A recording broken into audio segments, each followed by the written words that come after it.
قرآن مجید کے پہلے پارے میں سے ایک آیہ کریمہ کا کچھ حصہ تلاوت کیا ہے۔ اللہ کریم نے ارشاد فرمایا کہ فَكُلَّمَا جَاءَكُمْ رَسُولٌ بِمَا لَا تَهْوَىٰ، فرمایا تو کیا جب تمہارے پاس کوئی رسول وہ چیز لے کے آ جاتے ہیں جو تمہارے نفس کی خواہش نہیں، پیغمبر ایسی چیز تمہارے پاس لے آئے جن کو تمہاری خواہش، تمہارا نفس قبول نہیں کرتا،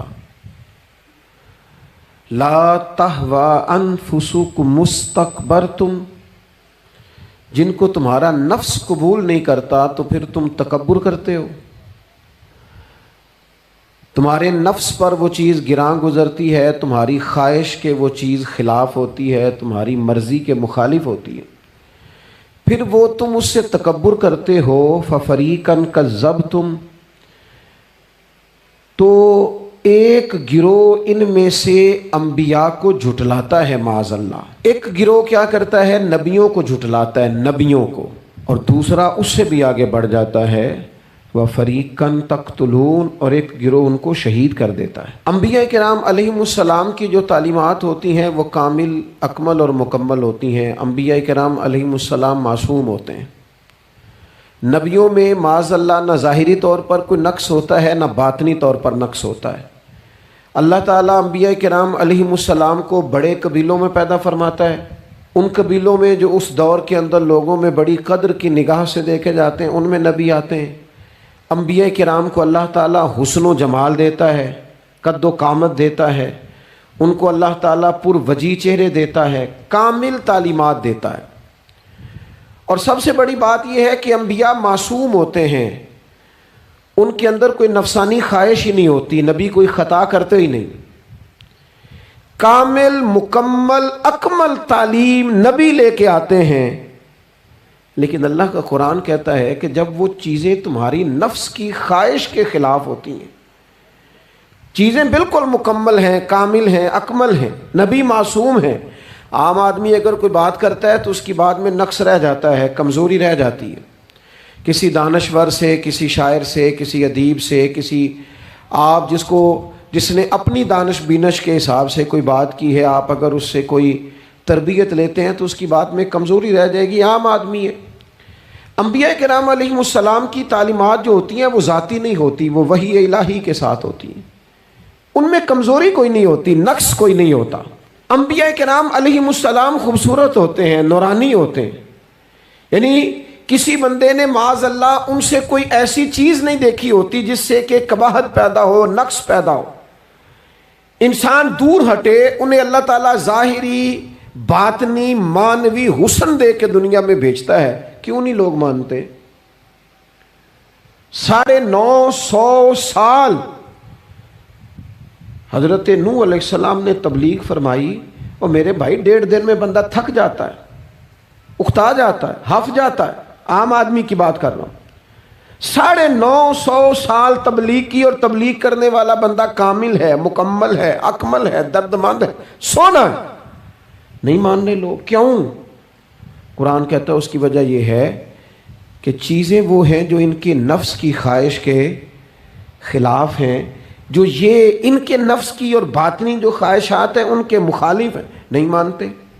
حضرت موسیٰ کلیم علیہ السلام بنی اسرائیل کو نجات دینے کے لیے آئے تھے، راحت دینے کے لیے تشریف لائے تھے، لیکن آپ ان کے مطالبات دیکھیں کس قدر تکلیف دی۔ کبھی کہتے تھے نہیں مانتے جب تک اللہ کو اعلانیہ نہ دیکھ لیں، کبھی وہ کوئی مطالبہ لے کے آ جاتے، کبھی وہ پانی کا مطالبہ کرتے اور کہتے 12 چشمے الگ الگ چاہیے، کبھی وہ من و سلوہ کا مطالبہ کرتے، کبھی کہتے من و سلوہ تو آتا ہے پر ایک جیسا کھانا ہے، ہمیں تو الگ الگ چاہیے، وہ اجناس چاہیے جو زمین سے اگنی ہے۔ حضرت موسیٰ خوبصورت تھے، نورانی تھے، پروجی تھے، اور کمال یہ ہے کہ رب کے اتنے پیارے ہیں جن سے رب کلام فرماتا ہے، لیکن قوم ہے کہ تسلیم کرنے کو تیار نہیں، ماننے کو تیار نہیں۔ فقط اتنی بات ہے کہ وہ تعلیمات وہ ہیں جو ان کے نفس کی خواہش کے خلاف ہیں، اور ذرا سا انہیں موقع ملا، حضرت موسیٰ علیہ السلام 40 دنوں کے لیے کوہ طور پہ تشریف لے گئے تو پیچھے سے ایک بچڑے کی پوجا شروع کر دی۔ جناب کلیم واپس آئے تو پھر طرح طرح کی ہیلے بازیاں، حضرت یوسف علیہ السلام کا تو حسن مشہور ہے نا ساری دنیا میں، دنیا جانتی ہے نا کتنے سونے تھے، تو کیا اتنا خوبصورت آدمی بھی کنویں میں ڈال دیا جاتا ہے؟ کیا اتنا حسین آدمی بھی بازار میں بیچ دیا جاتا ہے؟ کیا اس قدر شخص جو ظاہری باطنی طور پر نورانی ہو، اس شخص پر بھی الزامات دھر کے جیل میں ڈال دیا جاتا ہے؟ مخلوق تو فنکار ہے اس درجہ کے پل بھر میں سنگے در کعبہ سے بھی اصنام تراشے، اور تم کون ہو کیا چیز ہے داغے کبابی، لوگوں نے تو مریم پہ بھی الزام تراشے، حضرت مریم سلام اللہ علیہ پر بھی، اور جناب عیسیٰ جن کو اللہ نے کھلے معجزات دیے، کوئی ضرورت تھی کسی اور چیز کی؟ جو بچہ پنگوڑے میں ہی کہہ رہا ہے انی عبد اللہ، میں اللہ کا بندہ ہوں، کھلے معجزات اور وہ بھی پنگوڑے میں۔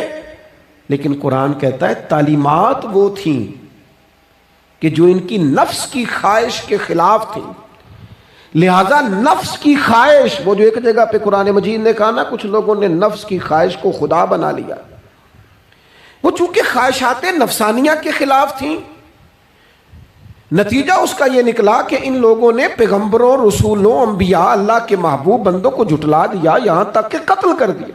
حضرت زکریہ علیہ السلام جیسے لوگوں پر آرے چلا دی، شہادتیں ہو گئی انبیاء کی۔ وجہ کیا تھی؟ نفس کی خواہش کے خلاف تعلیمات تھی انبیاء کی، نہیں تسلیم کیا۔ نبی اکرم نور مجسم شفیع معظم صلی اللہ تعالی علیہ وسلم کے نہ سارے معجزات ان لوگوں نے اپنی آنکھوں سے دیکھے تھے، اور ایک دوسرے کے سامنے بیٹھ کے حضور کی تعریفیں کرتے تھے کہ میرا بھتیجا ہے، اس نے کبھی جھوٹ بولا ہو، ہے کبھی امانت میں خیانت کی ہو، ہے کبھی اس کے اندر کوئی نقص دیکھا ہو۔ وہ تعریفیں، وہ خوبصورتیاں، وہ رعنائیاں۔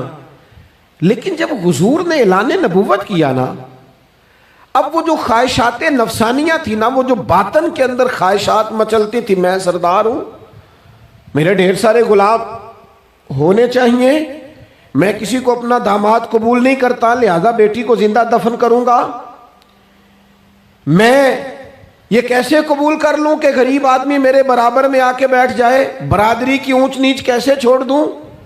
کل تک کہہ رہے تھے آپ صادق ہیں، آپ امین ہیں، آپ حسین ہیں، آپ باوقار ہیں، ہر چیز بیان کر رہے تھے، اور جیسے ہی کہا حضور نے کہ میں اللہ کا رسول بن کے آیا ہوں، جب ماننے کی باری آتی ہے نا، ماننے کی، حضور علیہ الصلوۃ والسلام پہاڑی پر تشریف فرما ہے، اور کریم محبوب علیہ الصلوۃ والسلام نے، اونچی پہاڑی تھی، اس طرح کوئی آدمی یہاں دیوار پہ اوپر کھڑا ہو جاتا ہے تو آپ تو اس طرف نہیں دیکھ رہے، وہ ادھر بھی دیکھ رہا ہے، ادھر بھی دیکھ رہا ہے۔ اونچی پہاڑی پر حضور کھڑے ہو گئے، اور کھڑے ہو کے فرمایا اگر میں تم سے کہوں کہ پہاڑی کے اس پار دشمن ہے اور وہ تیاری کر کے آ چکا ہے، تم پر حملہ آور ہو جائے گا، کیا میری بات مان لو گے؟ دیکھا نہیں تم نے، میں کہہ رہا ہوں دشمن ہے، تسلیم کرو گے؟ سارے مکے کے لوگ جمع تھے، کہنے لگے کیوں نہیں مانیں گے، آپ صادق بھی ہیں اور امین بھی ہیں، آپ کی زبان سے کبھی جھوٹ نکلا ہی نہیں۔ یہ خاص پیغام حسین کانفرنس میں عرض کرنا ہے آپ کو، بھئی میں اگر کہوں کہ اس طرف دشمن آ گیا ہے، تم نے نہیں دیکھا، میری زبان پر اعتبار کرتے ہو؟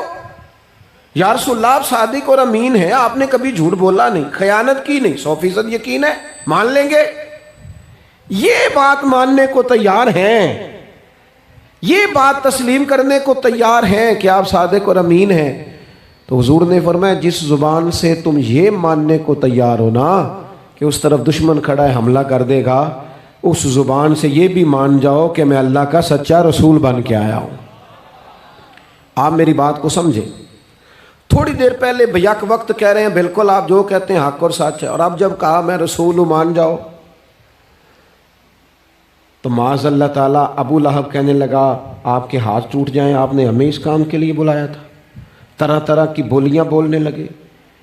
جب مفادات پر چوٹ لگتی ہے، جب خواہشات نفس کو چھوڑنا پڑتا ہے، جب ذرا اپنی طبیعت پر کچھ چیزیں بوجھ بنتی ہیں، میرے اصحاب قبلہ عالم فرمایا کرتے تھے ہمارے دشمن جب ہم پر تنقید کرتے ہیں تو کئی باتیں غلط بھی کرتے ہیں لیکن کچھ باتیں ٹھیک بھی ہوتی ہیں، بجائے اس کے کہ ہم اسی وقت اٹھ کے قبول کریں، تسلیم کریں کہ جناب یہ بات جو آپ نے کیا یہ بالکل ٹھیک ہے، میں کھلے دل سے اس کو قبول کرتا ہوں.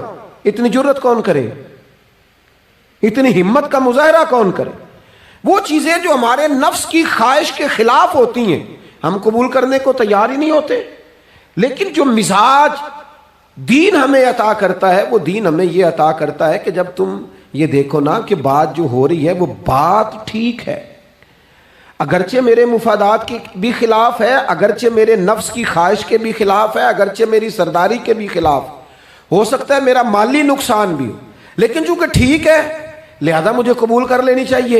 یہ جرت پیدا کریں اپنے دل کے اندر، یہ طاقت پیدا کریں. یہ آج کا پیغام ہے. آپ دیکھیے حضرت فاروق اعظم رضی اللہ تعالیٰ عنہ نے مسئلہ بیان کیا تو جناب فاروق اعظم رضی اللہ تعالیٰ عنہ نے اس مسئلے میں عورتوں کے مہر کے متعلقہ، جو حق مہر ہوتا ہے خاتون کا، اس کے متعلقہ جناب عمر نے کوئی مسئلہ بیان کیا. تو آپ جمعہ پڑھا کے باہر نکلے تو ایک خاتون کھڑی تھی دروازے پر، کہنے لگی امیر المومنین حد ہو گئی ہے، آپ عورتوں کو مہر لینے پر پابندی لگا رہے ہیں، اتنا لینا اتنا نہ لینا، اور اللہ رسول نے کھلی اجازت دی ہے جتنا مرضی لے لیں. اس خاتون نے دلائل پیش کیے. اب امیر المومنین کے سامنے ایک تو ہے کہ عام مرد کے سامنے عورت بات کرے تو لوگ قبول نہیں کرتے، اور 22 لاکھ مربع میل کا حکمران اور جس کے بارے میں معروف ہے کہ ان کا درہ ہر وقت چلتا ہے، اس خاتون نے جناب عمر سے کہا کہ جناب مسئلہ یوں ہے، آپ نے یوں بیان کیا ہے. اب ارد گرد لوگ کھڑے تھے، کسی نے یہ نہیں کہا گستاخ معاذ اللہ تو کیا کہہ رہی ہے، امیر المومنین کے سامنے کلام کرتی ہے. بات حق تھی، کسی نے جرت نہیں کی. ایک شخص حضرت عمر سے کہنے لگے حضور آپ کچھ بولتے کیوں نہیں، کچھ تبصرہ کریں. فرمانے لگے بولنا کیا ہے، ایک مرد نے خطا کی ہے اور ایک عورت ٹھیک کہہ رہی ہے، اس کی بات درست ہے، میں کھلے دل سے قبول کرتا ہوں. نفس پر گرچہ چوٹ لگتی ہے اسے قبول کریں. کیوں حق کے معاملے میں حضرت صاحب بندے بڑے اچھے ہیں، قبلہ بڑے نفیس آدمی، اور جناب ان کی طبیعت بڑی اچھی ہے، تو پھر آپ قبول کر لیں ان کی بات کو. کہتے ہیں آپ دعا کریں میرے لیے میں قبول کر لوں، آپ دعا کریں میں ٹھیک ہو جاؤں. او خدا کے بندے، جسے تو ٹھیک سمجھ رہا ہے اس کی بات کو قبول کر، اس بات کا قائل ہو جا، اس پر عمل کر. ہمارے مزاجوں میں وہ جو نفسانی خواہشات کا غلبہ ہے آج بھی پوری طرح وہ ہمیں اپنی لپیٹ میں لیے ہوئے، ہم سمجھنے کو تیار نہیں ہوتے. حق حق ہوتا ہے، اور جب حق واضح ہو جائے پھر نفسانی خواہشات کو نہ دیکھو. نفس ایک بچے کی طرح ہے، اس کی ایک بات مانو گے دوسری خواہش کرے گا، دوسری بات مانو گے تیسری خواہش کرے گا. اللہ کے محبوب علیہ السلام نے دعا فرمائی ہے، مسند امام احمد بن حنبل میں موجود ہے. حضور اللہ کی بارگاہ میں عرض کرتے ہیں تعلیم امت کے لیے، صرف ہمیں سمجھانے کے لیے، ورنہ تو معصوم عن الخطا ہے. محبوب اللہ کی بارگاہ میں عرض کرتے ہیں اے اللہ مجھے اس خواہش سے بچانا جو ایک اور خواہش میں مبتلا کر دے، اس خواہش سے بچانا جو خواہشات کے دروازے کھول. ہم اپنے نفس کو لے کر دین کے مقابلے میں کھڑے ہو گئے. میری برادری کہتی ہے کہ شادی میں ڈھول بجے گا، تماشا ہوگا، اور اللہ رسول کہتے ہیں کہ اس میں شریعت کا بول بالا ہوگا، پتہ چلے گا جیتتا کون ہے. میری اولاد کہتی ہے کہ اس راستے جانا ہے، رب رسول فرماتے ہیں اس راہ پہ جانا ہے. نفس کی خواہش اور ہے، اللہ رسول کا حکم اور ہے، ہم اس کو تسلیم کرنے کو تیار نہیں ہوتے. معافی مانگنی پڑ گئی ہے ایک بندے سے. ہماری جو بنائی ہوئے قبیلے اور برادریوں میں اونچ نیچ ہے اس کے حساب سے ہم بڑے قبیلے سے ہیں، وہ چھوٹی قبیلے سے ہم نے جو بنائی ہے، ورنہ تو قبیلے فقط تعارف کے لیے ہوتے. معذرت کرنی پڑ گئی ہے، لیکن کمال ہے ہمارے مزاج میں وہ پیدا ہو. اللہ رسول کو راضی کرنے کے لیے تھوڑی دیر اپنے نفس کو کچلے. ممکن ہے ایسا ہو؟ کرتے ہی نہیں ایسا، مزاج نہیں بنایا. ہمارے نفس کی خواہش کے مطابق اگر چلے پھر سارا. آپ یقین کریں لوگ استادوں کے پاس جا کے عزتیں اور پروٹوکول ڈھونڈتے ہیں، پیروں کے پاس جا کے عزتیں اور پروٹوکول ڈھونڈتے ہیں. ایسی جگہوں پہ جہاں پروٹوکول دینے کی باری تھی وہاں بھی لینے کے چکر میں پڑ جاتے. دینی کاموں میں اگر 4 لوگ ایک جگہ پہ اکٹھے کیے جاتے ہیں نا، یہاں دینی کام کر لو، تو وہاں جھگڑا شروع ہو جاتا ہے. دینی کام تو کرنا ہے پر آگے کون لگے گا. دینی کام تو کرنا ہے پر اس میں سربراہی کس کو ملے گی؟ دینی کام تو کرنا ہے، اس میں نام کس کا ہوگا؟ اس میں بڑا قد کس کا شمار کیا جائے؟ اس طرح قومیں آگے بڑھتی ہیں۔ اہل حق اس طرح ہوتے ہیں، سب سے آگے اپنے نفس کو رکھا جائے اور پھر انسان کا انقلاب آ جائے۔ یہ کیسے ممکن ہے؟ حضرت ابو ذر غفاری، میں قربان اس شخص پر، سیدنا ابو ذر غفاری، اس امت کے درویش فقیر، ایسا شخص جس کے بارے میں محبوب نے فرمایا زمین کے اوپر اور آسمان کے نیچے میرے ابو ذر سے سچا بندہ کوئی نہیں۔ اتنا بڑا آدمی زندگی فقر و فاقے میں گزار دی، اپنے مزاج پر طاری کر لی چیزیں کہ بس وہ سادگی جو ہمیں ہمارے رسول نے سکھائی ہے اسی میں رہنا ہے۔ حضرت ابو ذر غفاری گفتگو ہو رہی تھی، بات چیت ہو رہی تھی، جناب بلال حبشی رضی اللہ تعالیٰ عنہ کے ساتھ محو کلام تھے۔ حضرت بلال نے اپنے آپ کو سمجھا لیا تھا کہ میں دروازہ رسول کا گدا ہوں۔ کچھ لوگ نا غلام بے دام ہوتے ہیں، بے دام۔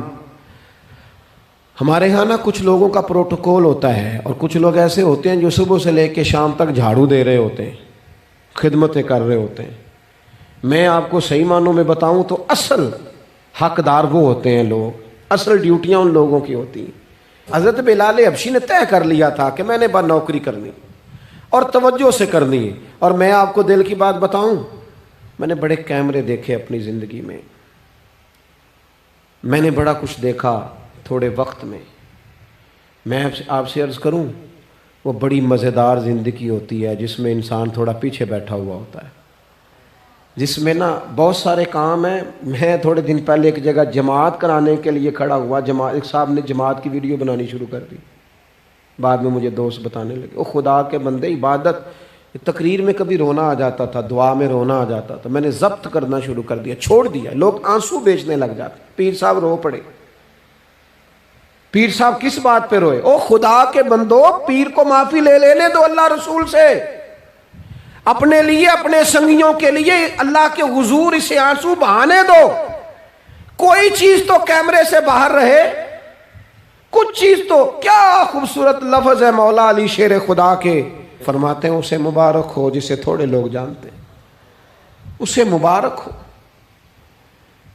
سے ثبوت نہ پچھو میتھوں، پلائے نظر کرم کا دھوئی، اے میں جانا یا دل بر جانے غیر نہ جانے کوئی، میں مسکین پرانا خادم کسے در ملی نہ ٹوئی، اے تے واصف یار نے نظر جو کی تھی تے واصف ہی ہوئی۔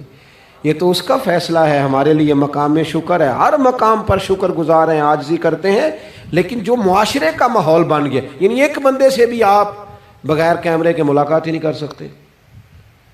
وہ زیارت کرنے آتا ہے اور وہ ساتھ کہتا ہے 30 سیکنڈ کا میں نے کلپ بھی بنانا ہے، بس تو زیارت ہو گئی، بس ختم ہو گئی بات۔ یہ کون سی زیارت ہے جو تو نے قید بھی کرنی ہے ساتھ؟ خدا کا خوف کریں، کیا کس طرف ہم جا رہے ہیں؟ بہرحال لام دام برسر مطلب، حضرت بلال حبشی نے طے کر لیا تھا اپنی زندگی میں سادگی، پیچھے پیچھے رہنا ہے۔ وہ شہرت سے بچنے والا پیچھے پیچھے رہتا ہے، اور میرا جی چاہتا ہے ساری غزلیں اس ظالم کے نام کریں۔ کچھ لوگ طے کر لیتے ہیں میں نے پیچھے پیچھے رہنا ہے، ان کے اعلان کیے جاتے ہیں، بلایا جاتا ہے، پھر بھی پیچھے نکل جاتے ہیں۔ جو عرض کرنا چاہتا ہوں، حضرت سیدنا بلال حبشی نے طے کر لیا تھا۔ ایک دن کسی بات میں نا ہو جاتا ہے رائے کا اختلاف، رائے کے اختلاف کو کبھی مخالفت نہ بنائیں، اپنوں سے اختلاف ہو تو اختلاف رائے رکھیں، رائے دیں، حکم کبھی نہ دیں۔ ہمارے یہاں لوگ حکم دیتے ہیں، رائے نہیں دیتے، بعد میں ادھر ادھر بیٹھ کے شکوے کرتے ہیں، دسو جی میری منی نہیں، وہ بھی تیرے سے مشورہ لیا تھا، قبول بھی ہو سکتا ہے، رد بھی ہو سکتا ہے، ختم ہو گئی بات۔ کسی بات میں جناب ابو ذر غفاری کا اور حضرت بلال حبشی کا رائے کا اختلاف ہو گیا۔ اب حضرت بلال حبشی غلام ہے، جناب ابو ذر بڑے قبیلے سے، تو جناب ابو ذر غفاری نے بات کرتے کرتے حضرت بلال کو کہہ دیا، او ابشن کے بیٹے، تھے بھی وہ ابشن کے بیٹے، لیکن حضرت بلال کے دل کو تکلیف ہوئی۔ بعض لوگ کہتے ہیں میں نے سچ ہی بولا ہے، سچ اپنے بارے میں بولنا، تو دوسروں کے بارے میں سچ بولتا ہے، اپنے بارے میں بول، صرف تو دوسروں کے لیے بولے۔ او جی میں نے سچ ہی تو بولا تھا، سچ بولنے کی بھی حکمت ہے، سچ بولنے کی سب سے بڑا سچ کسی کو اللہ کی طرف بلانا ہے، اور میرا رب فرماتا ہے ادعو الی سبیل ربک بالحکمہ، کسی کو اللہ کی طرف بھی بلاؤ تو دانائی کے ساتھ بلاؤ، حکمت کے ساتھ، سب سے بڑا سچ بھی بولو تو دانائی کے ساتھ بولو۔ تو نے سچ بولا ہے اور تو نے لوگوں کا کلیجہ چیر کے رکھ دیا ہے. یہ کیا انداز ہوا تیرا سچ بولنے کا؟ یہ کیا طریقہ ہوا؟ حضرت سیدنا بلال حبشی رضی اللہ تعالیٰ عنہ کو جناب ابو ذر غفاری نے کہا حبشن کے بیٹے بات سچی تھی. حضرت بلال کو تکلیف ہوئی, کونے میں بیٹھ کے روئے, اور غلام روئے اور آقا کو خبر نہ ہو. تڑپے جو ہم یہاں تو مدینے خبر گئی. حضور علیہ الصلوۃ والسلام پتہ چلا, محبوب نے منبر سجایا. حضور کی عادت تھی نامینیٹ کر کے اصلاح نہیں کرتے تھے, بائی نیم نہیں, نامزد کر کے نہیں, اوورال بات کر دیتے, سمجھنے والے سمجھ جاتے. حضور فرمانے لگے لوگوں کو کیا ہو گیا ہے, میں نے تو جاہلیت کی ساری باتیں پاؤں تلے رون دی تھی, ابھی بھی کہتے ہیں بلال کو حبشن کا بیٹا.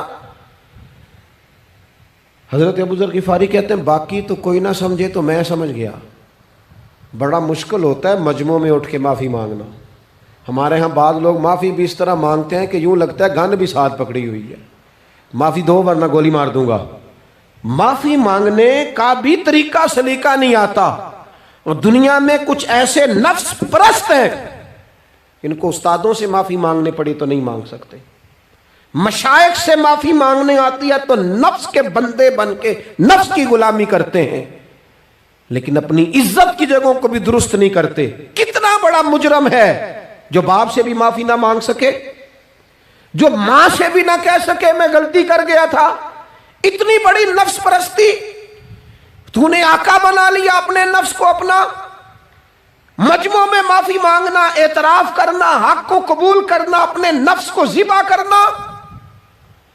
حضرت ابو ذر غفاری مجمع کے بیچ اٹھ کے کھڑے ہوئے, چمکتا دمکتا چہرہ, قبولیت حق کا جذبہ, اپنے نفس کو چیر دینا اور اس پر پاؤں رکھ کے رب رسول کا قرب حاصل کرنے کا ذائقہ.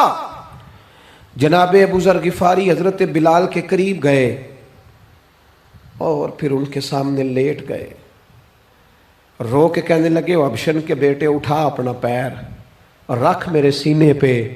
میں اس قوم کو بتانا چاہتا ہوں کہ تھا تو حبشن کا بیٹا, پر جب سے مدینے والے کا کلمہ پڑا ہے کائنات میں عزت والا ہو گیا ہے. یہ دیکھو کس نے ذروں کو اٹھایا اور صحرا کر دیا, کس نے قطروں کو ملایا اور دریا کر دیا, کس کی حکمت نے یتیموں کو کیا در یتیم اور غلاموں کو دنیا بھر کا مولا کر دیا. ہمارا نفس کی خواہش بچی, رشتے نہیں بچے. ہمارے نفس کی خواہش بچی, تعلقات نہیں بچے. نفس کی خواہشیں بچی, ہمارے اپنے نہیں بچے. نفس کی خواہشیں بچی, مال جمع ہوا, دیانتداری نہیں بچی, وعدوں کی پابندی نہیں بچی, تجوریاں بھر گئیں, روحیں اجڑ گئیں. بددیانتی سے رزق حرام سے کمایا ہوا مال, کاریں کوٹھیاں بنگلے بن گئے, باطن اجڑ گیا. اس لیے کہ نفس کی خواہش پوری کی. نفس کے سامنے اگر انبیاء کی بھی تعلیمات آئیں, لوگوں نے تکبر کیا, قتل تک کر دیا نبیوں کو, لیکن اپنے نفس کی خواہش کے خلاف جانے کو تیار نہ ہوئے. خدا را واپس آ جاؤ, خدا را. وقت آیا, یہ وقت بدلتا رہا, یہ دور تبدیل ہوتا رہا. لوگوں نے اپنی بادشاہیاں قائم کرنے کے لیے بڑے بڑے قتل کیے. ہلاکو خان نے انسانی کھوپڑیوں کے مینار بنائے. لوگوں نے بڑے بڑے ظلم کیے, جبر کیے, خوف اور ہراس پھیلایا, اپنے اقتدار پکے کرنے کے لیے بڑے بڑے جبر کیے. پھر کیا ہوا؟ ایسی ایسی بیماریاں لگیں جن کے علاج ہی کوئی نہیں تھے دنیا میں. بھری ہوئی تجوریاں, پیسے باہر گر رہے ہیں, پر ڈاکٹر کہہ رہا ہے تیرا مرض ہی وہ ہے جس کا علاج ہی کوئی نہیں. اللہ تبارک و تعالیٰ کے قانون سے جب لوگ ٹکراتے ہیں پھر پاش پاش ہو جاتے ہیں. وقت گزرا, ٹائم یزید کا آیا. وقت گزرا تو ٹائم عبید اللہ ابن زیاد کا آیا, ٹائم شمر کا آیا. 1450 سال گزرنے کے بعد اس ہزاروں کے مجمع میں سے ایک ایک بچے کو حدیث یاد ہے کہ حسن اور حسین جنتی جوانوں کے سردار ہیں. بتاؤ یزید کو نہیں آتی تھی, شمر کو نہیں پتا تھا, کلمہ تو پڑھتے تھے نا. یہ عبید اللہ ابن زیاد کو نہیں پتا تھا. نبی پاک علیہ السلام کے کندھوں پر حسنین رہے, ان سب کو پتہ نہیں تھا؟ یہ جانتے نہیں تھے کہ یہ وہ حسنین کریمین ہیں جن کو حضور سنتے تھے، فرماتے تھے یہ میرے پھول ہیں دونوں؟ کیا بات رضا اس چمنستان کرم کی، زہرا ہے کلی جس میں حسن اور حسین پھول۔ آج 1450 سال گزرنے کے بعد امت کو حدیث آتی ہے کہ نبی پاک علیہ السلام نے فرمایا جس نے حسن اور حسین سے پیار کیا اس نے مجھ سے پیار کیا، جس نے ان سے بغض رکھا اس نے مجھ سے بغض رکھا۔ کلمہ پڑھتے تھے، مسلمان کہلاتے تھے۔ 10 محرم کو جمعے کا دن تھا، امام حسین امامہ باندھ کے گھوڑے پر بیٹھ کر خطبہ دینے لگے تو ایک شخص اندر سے بول کے کہنے لگا حسین تقریر لمبی نہ کر، ہمارا جمعہ لیٹ ہو رہا ہے۔ بلے و نمازیو، سامنے وہ شخصیت کھڑی ہے جس پر ابھی درود پڑھیں گے نماز میں، اللہم صلی علی محمد وعلی، ابھی درود پڑھیں گے حسین ابن علی پر، ابھی شہید کر کے ابھی درود پڑھیں گے، وہ سامنے کھڑے۔ اور امام حسین کا ایک جملہ تاریخ نے یوں لکھا ہے کہ شاید ریت کے ذرے بھی تڑپ گئے۔ امام علی مقام فرمانے لگے مجھے غور سے دیکھو، تمہیں پتہ ہے میں کون ہوں؟ تم جانتے ہو میں کون ہوں؟ نبی پاک نے فرمایا تھا یہ حسن اور حسین میرے بیٹے ہیں، کیونکہ میری بیٹی کے بیٹے۔ تمہیں پتہ ہے میں کون ہوں؟ سامنے امام حسین کھڑے، فرمایا مجھے جانتے ہو؟ اور امام علی مقام فرمانے لگے میں تمہارے نبی کا نواسہ ہوں، اور آج کے بعد تمہیں کسی نبی کا کوئی نواسہ نہیں ملے گا، کیونکہ نبی پاک آخری نبی ہیں، اور جب حضور کے بعد کوئی نبی نہیں آئے گا تو کسی نبی کی اولاد کیسے ہوگی؟ تمہیں آج کے بعد کسی نبی کے نواسے کی زیارت نہیں ملے گی۔ میں کیسے آپ سے یہ بات آپ کو عرض کروں کہ سامنے حسین ابن علی بھی ہوں تو لوگ نفس کی خواہشیں پوری کرتے ہیں، لوگ اپنی کرسیاں پکی کرتے ہیں، لوگ گورنریاں پکی کرتے رہے، لوگ گڈ بک میں جانے کے لیے ایک دوسرے کو شاباشیاں دیتے رہے، جشن ہوتا رہا۔ سب سے پہلے ایک شخص نے امام حسین کا قافلہ روکا تھا، اس کا نام حور بن یزید تھا، سب سے پہلے اس نے روکا تھا، وہ ایک لشکر کا سپہ سالار تھا۔ جب امام حسین رضی اللہ تعالیٰ عنہ نے خطبہ پڑھا نا تو حور یزیدی فوج میں تھا، واپس گیا اور عبید اللہ ابن زیاد سے جا کے کہنے لگا، یا جو بھی وہاں لوگ موجود تھے یزیدی فوج کے، ان سے کہنے لگا تم نے تو کہا تھا کہ صرف راستہ روکنا ہے، تم نے تو کہا تھا کہ صرف ان سے کچھ منوانا ہے، تم نے تو جب مجھے بھیجا تھا تو کہا تھا کہ بات تھوڑے معاملات ہیں، اوہ سچ بتاؤ نبی کے نواسے کو شہید کرو گے؟ تم نے تلواریں نکال لی ہیں، نیزے نکال لیے ہیں، تیر نکل آئے ہیں، تیاری مکمل ہے، مجھے سچ بچاؤ، کیا حسین ابن علی کی گردن پر خنجر چلانے لگے ہو؟ سیدہ فاطمہ کا جگر پارا شہید ہوگا، کیا یہ خبر سچ ہے؟ یوں ہوگا؟ تو کہنے لگے ہاں یہی حکم ہے ہمیں، یہی تیاری ہے، یہی پروگرام ہے، یہی پلان ہے، یہی ہوگا۔ کہنے لگا میں اور آپ تو مدینے والے رسول کا کلمہ پڑھتے ہیں، تو کیا محبوب کے نواسے کو ذبح کرو گے؟ جناب علی اکبر کو جن کا چہرہ رسول پاک سے ملتا ہے، حضرت قاسم بن حسن کو، جناب علی کے بیٹوں عباس بن علی کو، حضرت علی کے بیٹے ابو بکر بن علی کو، حضرت علی کے بیٹے عمر بن علی کو، حضرت علی کے بیٹے یہ بھی 3 کربلا میں موجود، حضرت عثمان ابن علی کو، ان کو شہید کرو گے؟ نے کہا ہاں تیاری ہو گئی ہے۔ تو سب کے ضمیر مردہ نہیں ہوتے، ہاں ہاں بڑی بڑی سخت جگہوں پہ پھول اگتے ہیں۔ حر نے جب ان سے کہا کہ تمہارا پکا ارادہ ہے، کہا پکا ارادہ ہے، تو اس نے کہا یہ زیرہ پکڑو، یہ عہدہ پکڑو، مجھے تمہارا دیا ہوا عہدہ نہیں چاہیے، حسین کے نانا کی دی ہوئی جنت درکار ہے، یہ رکھو اپنے پاس، مجھے تمہارا۔ ایڑی لگائی اس نے اور دوڑا اور امام حسین کے قدموں میں گیا، کہنے لگا حضور میں مجرم ہوں، میں خطا کار ہوں، میں نے سب سے پہلے آپ کو روکا تھا، پر مجھے قسم ہے اللہ کی میں جانتا نہیں تھا ان کا ارادہ کیا ہے. حضور بھول گیا، غلطی کر بیٹھا. یہ اندھے ہوں گے، ان کی آنکھوں پہ پٹی بندی ہوگی، اور مجھے تو پتہ ہے نا کہ دنیا کو پھر محمد کا نواسہ نہ ملے گا. مجھے خبر ہے اگر معافی مانگوں تو معاف کر دو گے. پہلا مجرم ہوں، میں نے روکا ہے. اگر آ جاؤں تو قبول کر لو گے. یہ ظرف، یہ حوصلے، یہ توانائیاں اگر ہیں تو سیدہ فاطمہ کے دودھ میں ہیں، یہ شیر خدا کی تربیت میں ہیں، یہ محبوب نے جو ان کی زبانوں کو چوسا تو اس کرم میں ہے. حضرت امام حسین نے اٹھ کے سینہ یوں چوڑا کیا، ہاتھ پھیلائے، فرمایا آجا، لگ جانا میرے سینے کے ساتھ، تو آ جانا، تو نے دیر کی، ہم تو پہلے سے منتظر تھے، تو آ جا، تیری ساری معاف ہیں.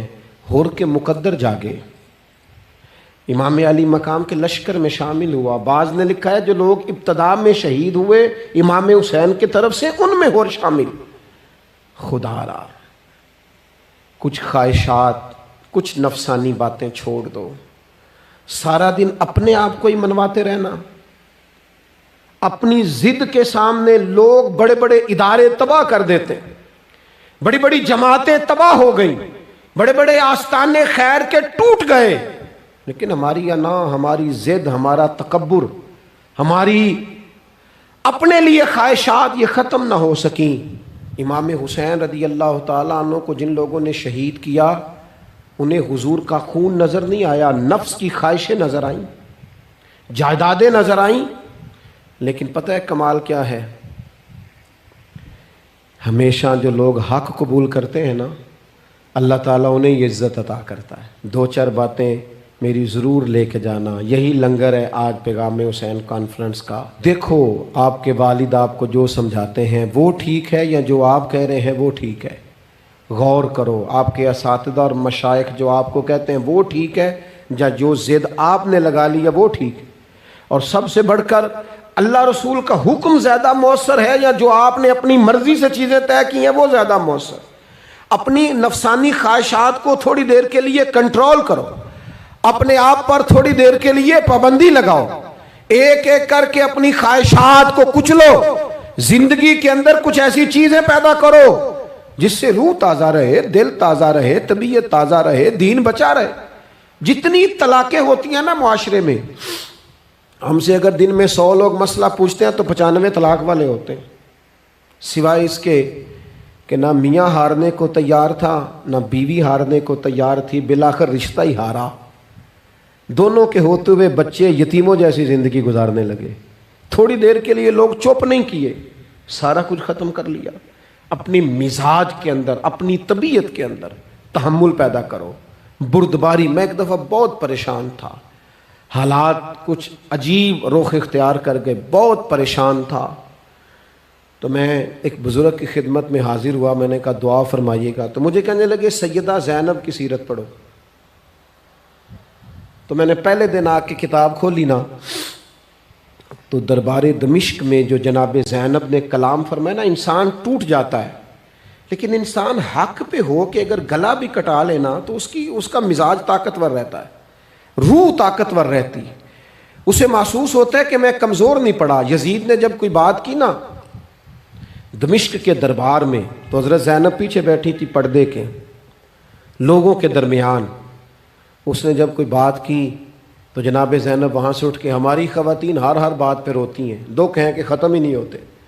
جناب زینب پیچھے سے اٹھیں پردے کے پیچھے سے، اور جب اپنی گرجدار آواز میں انہوں نے گفتگو شروع کی تو وہاں ایک نابینا بزرگ بیٹھے تھے جو مولا علی شیر خدا کی بارگاہ میں حاضری دیا کرتے تھے. جب سیدہ زینب نے خطبہ شروع کیا نا تو وہ بزرگ چونک گئے، اور وہ نابینا تھے تو ساتھ والے آدمی کا گھٹنا ہلا کے کہنے لگے علی آ گئے دربار میں.